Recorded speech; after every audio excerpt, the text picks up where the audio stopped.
J'ai lancé une boîte qui a levé plus de 27 millions d'euros et qui est devenue aujourd'hui un des outils les plus utilisés en France pour créer une société. Dans cette vidéo, je vais te donner 13 conseils indispensables que j'aurais aimé avoir quand je me suis lancé dans l'entrepreneuriat. Chez LegalPlace, on a déjà accompagné plus de 100 000 entrepreneurs. Et il faut comprendre une chose, que tu sois freelance, consultant, start-upper, artisan ou commerçant, tous les entrepreneurs font les mêmes erreurs. J'ai aussi eu l'occasion de parler avec plein d'entrepreneurs à succès qui ont des boîtes de plusieurs centaines de millions, qui ont partagé leur expérience avec moi et qui m'ont permis de regrouper les meilleurs conseils pour créer sa boîte. Je suis Rassem Flazi, CEO de LegalPlace. Pose-toi, prends un café et on commence.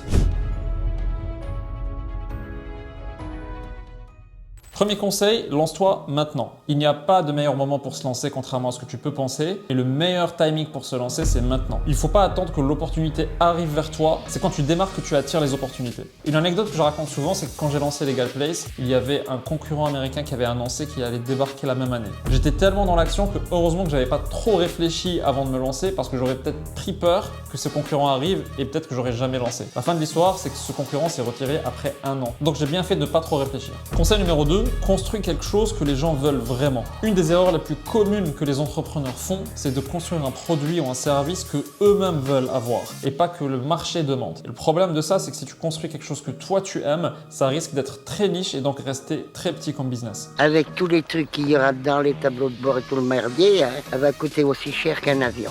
Tu dois rester très focus sur le besoin client et comment tu adresses ce besoin-là. Souvent, quand tu conçois un service ou un produit, le diable se cache dans les détails.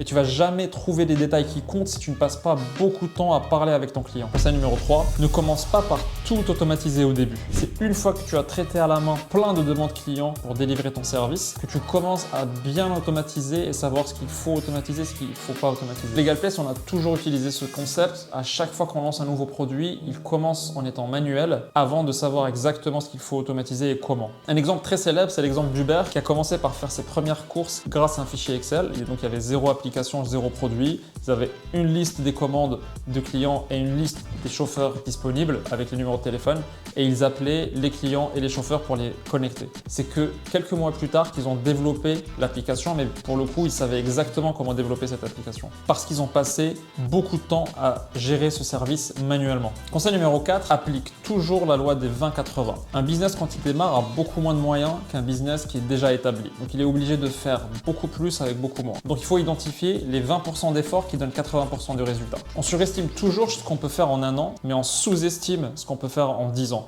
Donc tout raccourci que tu fais en appliquant la règle des 20-80 va s'accumuler avec le temps et aura un impact très important sur le long terme. Conseil numéro 5, commence par rattraper tes 10 à 100 premiers clients. C'est la chose la plus importante au début à faire. Il faut prioriser cette partie-là sur tout le reste, sur le développement produit ou autre. Cette phase, elle est cruciale parce qu'elle va permettre de valider que ton service ou ton produit marche, que c'est un vrai besoin, qu'il y a un marché pour ça. Ça va permettre de connaître les clients les plus adaptés à ton business, quel segment tu dois attaquer après. Ça va te permettre aussi de connaître les arguments qui marchent le mieux pour automatiser la vente après et aussi faire ton premier chiffre d'affaires qui est la chose la plus importante pour un business. Conseil numéro 6, toutes les boîtes passent par un moment très difficile. C'est un moment de creux que tout le monde connaît au moins une fois. Toutes les boîtes qui ont réussi sont passées par plein de moments comme ça. Chez LegalPlace, on est passé par plusieurs moments très durs qui auraient pu arrêter l'aventure. Et en fait, la chose importante à retenir ici, c'est que tu dois te dire à ce moment-là que c'est bon, ce moment difficile est là, je dois y faire face pour passer de l'autre côté, au lieu de déprimer comme on peut réagir de manière très naturelle à ces moments-là. Conseil numéro 7, parle tout le temps à tes clients et à tes prospects, même après avoir recruté des équipes pour la partie commerciale ou le service client. Parce que ça va te permettre de rester au contact de quels sont leurs besoins, comment ils vivent l'expérience client avec ton service ou ton produit. Aujourd'hui, chez LegalPlace, on est plus de 160 et je passe encore du temps à parler le plus possible à nos prospects, à nos clients. Conseil numéro 8, reste petit le plus longtemps possible. Ça peut sembler un peu contre-intuitif, mais en fait, tant que tu n'as pas prouvé ton modèle, tant que tu n'as pas un modèle qui est sain et durable, il ne faut pas passer du temps à recruter, à dépenser et surtout à passer du temps sur la gestion qui va te détourner de la principale tâche que tu as qui est de trouver ton segment, trouver le produit ou le service qui va à ton marché avec une équation économique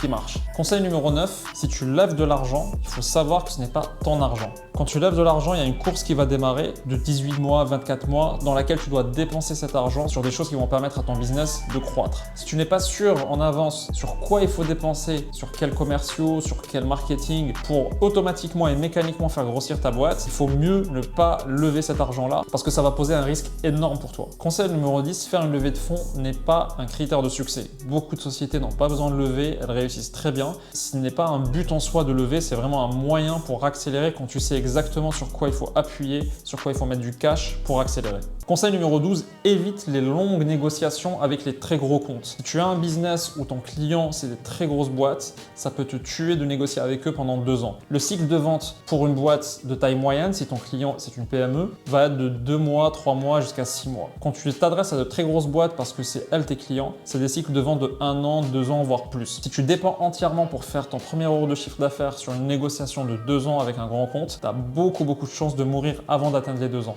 C'est pour ça que la majorité des startups SaaS qui s'adressent à des sociétés en B2B préfèrent commencer d'abord par le middle market, qui sont les PME, avant de commencer à monter plus haut. Même Salesforce, qui aujourd'hui est utilisé par beaucoup de grands comptes, ont commencé d'abord comme étant un outil pour PME. Conseil numéro 13, une boîte ne peut être focus à la fois que sur un seul problème, donc un seul produit pour un seul type de client. Il faut beaucoup de focus sur un seul produit pendant un long moment avant de le maîtriser bien et d'avoir quelque chose qui tourne et qui est rodé. Si tu es dès le début sur plusieurs projets, sur plusieurs services avec des clients très différents, tu vas jamais être sur un niveau de qualité suffisant pour tout le monde et tu vas réussir sur aucun. Sur LegalPlace, on a passé par exemple 2 ans à se concentrer sur la création de société pour avoir le meilleur service de création de société en France et donc provoquer tout le bouche à oreille qui vient avec parce que les gens en parlent quand le service est bon, avant de passer au prochain produit de LegalPlace, alors qu'on était déjà une boîte de plusieurs dizaines de personnes. Si tu as déjà lancé une boîte, n'hésite pas à commenter pour partager avec nous la pire erreur que tu as fait en entrepreneuriat et abonne-toi si tu veux avoir plus de conseils en entrepreneuriat.